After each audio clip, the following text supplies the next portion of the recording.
আসসালামু আলাইকুম everyone, welcome back to our channel.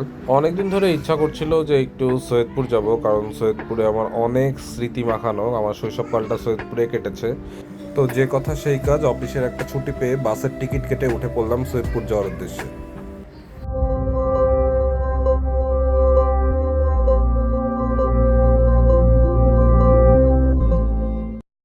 এই যে সকাল সকাল পৌঁছে গেলাম সৈয়দপুরে, আমাকে বাস টার্মিনালে নামিয়ে দিয়েছে।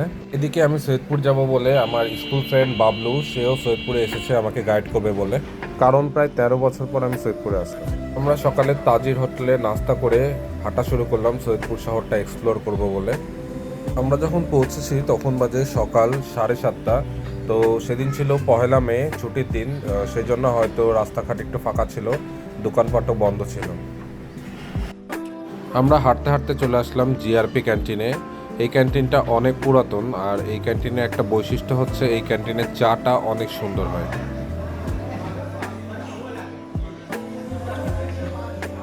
এখানে প্রতি গ্লাস চায়ের মূল্য হচ্ছে 25 টাকা। সৈয়দপুরের সবচেয়ে বিশেষত্ব হচ্ছে এদের যে চাটা অনেক স্পেশাল হয় আর অন্যরকম, মানে ঘন হয় অনেক, আর অনেক রকম, মানে অন্যরকম একটা ফ্লেভার থাকে, একটা টেস্ট আসে অন্যরকম। আর চা কিন্তু এখানে সার্ভ করা হয় বড় গ্লাস। পুলিশ সুপার কার্যালয়, সৈয়দপুর রেলওয়ে। এটা হচ্ছে সৈয়দপুর রেলওয়ে স্টেডিয়াম। এই মাঠটি অনেক বড় আর অনেক সুন্দর। রিসেন্টলি এখানে বেশ কিছু মুভির শুটও করা হয়েছে। এটা হচ্ছে সৈয়দপুর পাইলট বালিকা উচ্চ বিদ্যালয় ও কলেজ।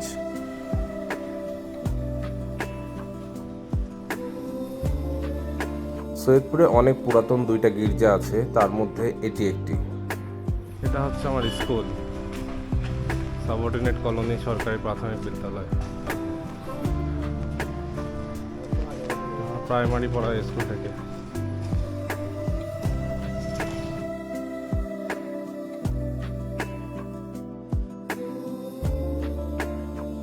চলে আসলাম সৈয়দপুর রেলওয়ে হাসপাতালের ভিতরে। এই হাসপাতালটি অনেক পুরাতন, ব্রিটিশ আমল থেকেই এটি এভাবে আছে।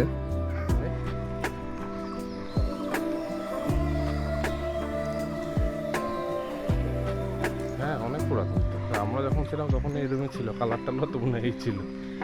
এই কালারই আছে, ওই কালারই আছে, কালার কিন্তু করে কিছু করা হয়।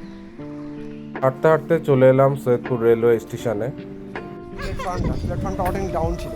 হ্যাঁ, প্ল্যাটফর্ম তো অনেকটা সব down জায়গায় উঠে পড়ছে। এখন বর্তমানে প্ল্যাটফর্মটা খুব সুন্দর করছে। এটা হচ্ছে সৈয়দপুর রেলওয়ে স্টেশন। স্টেশনটা আগে থেকে অনেক চেঞ্জ হয়ে গিয়েছে। আগে প্ল্যাটফর্মটা অনেক নিচু ছিল, লাস্ট সংস্কার হয়ে প্ল্যাটফর্মটা বেশ উঁচু করেছে। এই হচ্ছে সৈয়দপুর। তো আমার ছোটবেলার অনেক স্মৃতি এখানে, ছোট থেকে বড় হওয়া এখানে। তো আসছি, তো সব জায়গা ঘুরে ঘুরে দেখতেছি আর কি, দেখি কতদূরকে কভার করতে পারি 2 দিনের সময় নিয়ে। এটা রেলওয়েরই আরেকটা সেকশন। এটা হচ্ছে ঊর্ধ্বতন উপসহকারী প্রকৌশলী বিদ্যুৎ ডিজেল এর কার্যালয়। সৈয়দপুরে ম্যাক্সিমাম জায়গায় রেলওয়ের আর রেলওয়ের স্টাফদের জন্য এখানে থাকার জন্য বেশ কিছু কলোনি করা আছে। সৈয়দপুরের সবচেয়ে মজার জিনিস হচ্ছে এখানে আপনি পুরা আপ টু বটম একটা গ্রামের ফিল পাবেন একটু সাইডে গেলেই। সৈয়দপুরের শহরায়ন আগের থেকে, মানে অন্যান্য জায়গা থেকে তুলনামূলকভাবে একটু কম হয়েছে, মানে মাঝখানটায় মানে বেশি উন্নত হয়েছে। আর একটু সাইডে আসলেই একটা গ্রাম গ্রাম ফিল পাবেন আপনারা। আর শহরে থাকলে একটা ইন্ডিয়ান একটা ফিল পাবে। হ্যাঁ, শহরের মধ্যে একটা ইন্ডিয়া ইন্ডিয়া একটা ভাইব আছে। এটা হচ্ছে ফাইলেরিয়া হাসপাতাল অ্যান্ড সিসিডি। এটা হচ্ছে বাংলাদেশে একমাত্র ফাইলেরিয়া হসপিটাল, যেটা একমাত্র সৈয়দপুরে আছে। এটা সৈয়দপুরের সবচেয়ে পুরাতন আর সবচেয়ে সুন্দর মসজিদ, চিনি মসজিদ।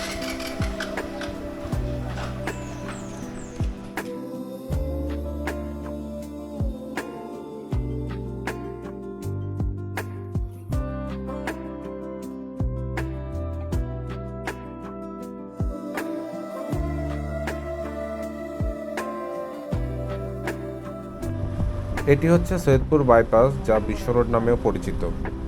2 সাইডে ধানক্ষেত আর মাঝখান থেকে এই রাস্তাটা দেখতে অনেক সুন্দর লাগে। এটা হচ্ছে সৈয়দপুর হাই স্কুল। সৈয়দপুরে একটি 200 বেড ধারণ ক্ষমতা সম্পন্ন সদর হসপিটালও আছে। এটি হচ্ছে সৈয়দপুর বড় বাজার, যেখানে কসমেটিক থেকে শুরু করে কাপড় চোপড় সবকিছুই পাওয়া যায়। আর সৈয়দপুর আরও একটি মার্কেট আছে যেখানে কেজি দরে কাপড় বিক্রি হয়। এটি হচ্ছে সৈয়দপুর রেলওয়ে ঈদগাহ মাঠ, যেখানে ঈদের সময় জামাত অনুষ্ঠিত হয়। আমরাও ছোটবেলায় এখানে অনেক ঈদের নামাজ পড়েছি। এটি হচ্ছে সৈয়দপুর রেলওয়ে কারখানা, যেটি বাংলাদেশের মধ্যে সবচেয়ে বড় রেলওয়ে কারখানা। আব্বু তার চাকরি জীবনের শুরু থেকে শেষ পর্যন্ত এই কারখানায় ইঞ্জিনিয়ার হিসেবে কর্মরত ছিলেন। আর আব্বুর চাকরির সুবাদে আমাদের প্রায় 16 থেকে 17 বছর সৈয়দপুরে থাকা হয়েছিল।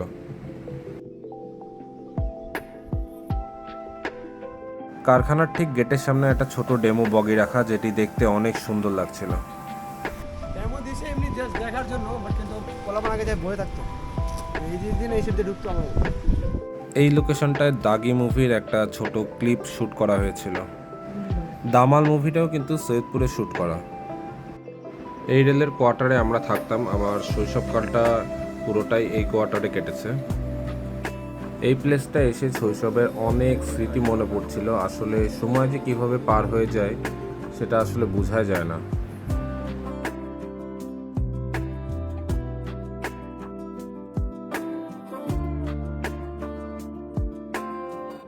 এটা হচ্ছে সৈয়দপুরের সবচেয়ে বড় মার্কেট, যেটার নাম সৈয়দপুর প্লাজা।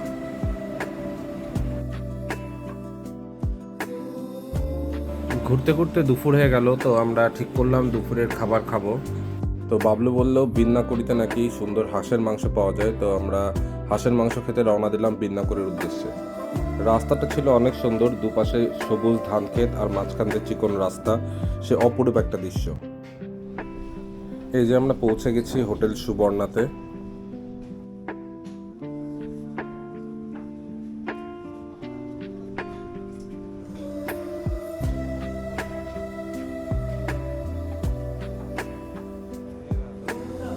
এটা হচ্ছে এখানকার বিখ্যাত হাঁসের গোশ। এই আলু ভাজিটা অনেক বিখ্যাত। এটা হচ্ছে ছোট ছোট গোল আলুগুলোকে কেটে ভাজি করা।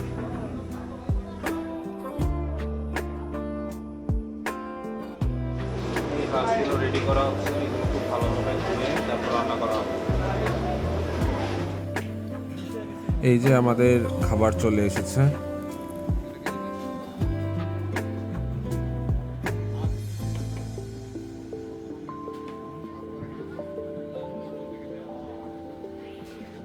খাওয়া দাওয়া মোটামুটি শেষ, বাবলুটা এখনো শেষ হয়নি। তো বাবলু কেমন লাগলো খাইতে?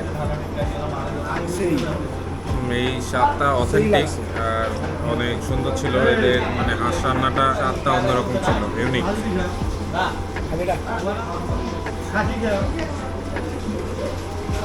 আর এদের সাথে একটা আলু ভাজি দেয়।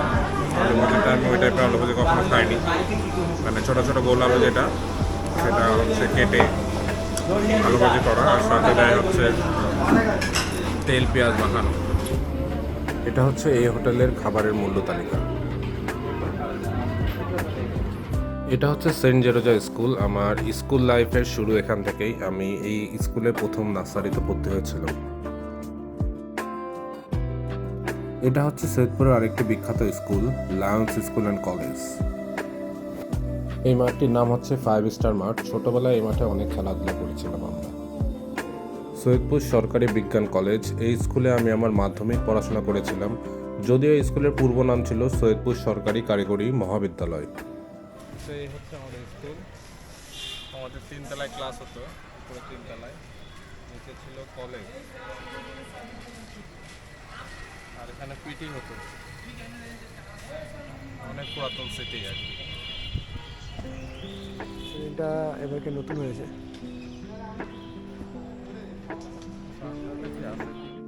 এটা হচ্ছে আমাদের স্কুল মসজিদ। স্কুলের স্টুডেন্টরা আমরা এখানে নামাজ পড়তাম।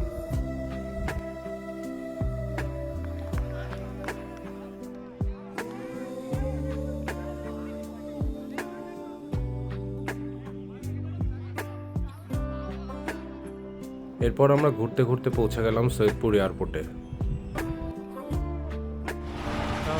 সৈয়দপুরের varsity, Bangladesh army university of science and technology, Saidpur Chandina. সৈয়দপুরে একটি কেন্দ্রীয় স্মৃতিসৌধ আছে, যেটা হুবহু দেখতে ঢাকার স্মৃতিসৌধের মতো।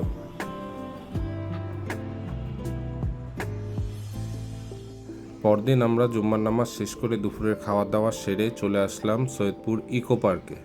ইকো পার্কে গিয়ে টিকিট কেটে আমরা ঢুকে পড়লাম সুইমিং পুলে।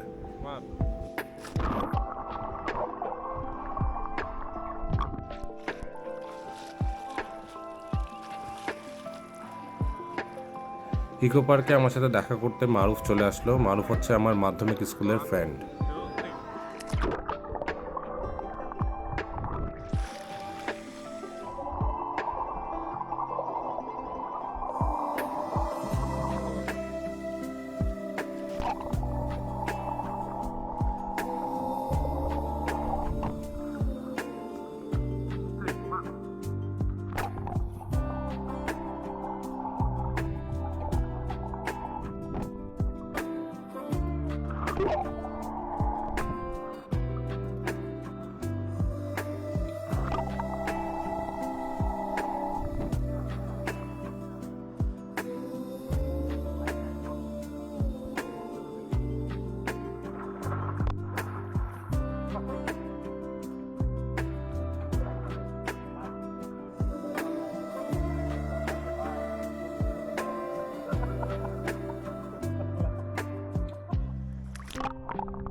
সুইমিং পুলে সন্ধ্যা পর্যন্ত মজা করে বাসায় যেয়ে ফ্রেশ হয়ে আবার চলে আসলাম স্টেশনের উদ্দেশ্যে, কারণ বিদায়ের সময় চলে এসেছে। এক এক করে সবাইকে আবার ব্যাক করতে হবে।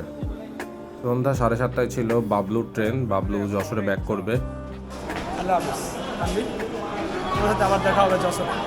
এবার যশোর দেখা হবে।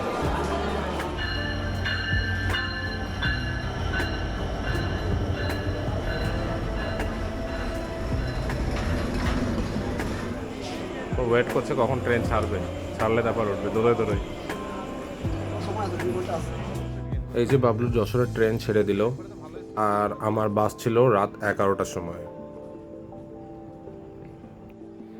এরপর আমরা রাতের খাবার খেতে চলে গেলাম শাহ আমানত হোটেলে।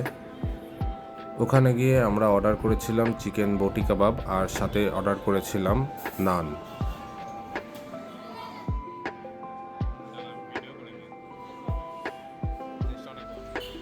খাওয়া দাওয়া শেষ করে আমি চলে গেলাম বাস কাউন্টারে। এই যে আমার বাস চলে এসেছে, ঢাকা এক্সপ্রেস।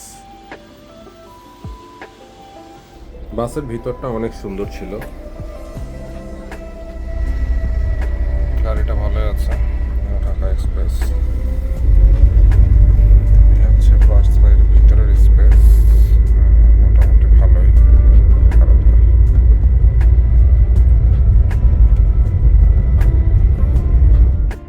তো এই ছিল আমার সৈয়দপুরের 2 দিনের ট্যুর। 2 দিনে মোটামুটি আমি সৈয়দপুরের সব জায়গায় কভার করেছি। আরও বেশি সুবিধা হয়েছিল, বাবলু একটি বাইক অ্যারেঞ্জ করেছিল, সো বাইকে করে সৈয়দপুর আমি 2 দিনে কভার করে ফেলেছিলাম। সবাই ভালো থাকবেন, সুস্থ থাকবেন, আর আমাদের জন্য দোয়া করবেন। আল্লাহ হাফেজ। Please do like and subscribe our channel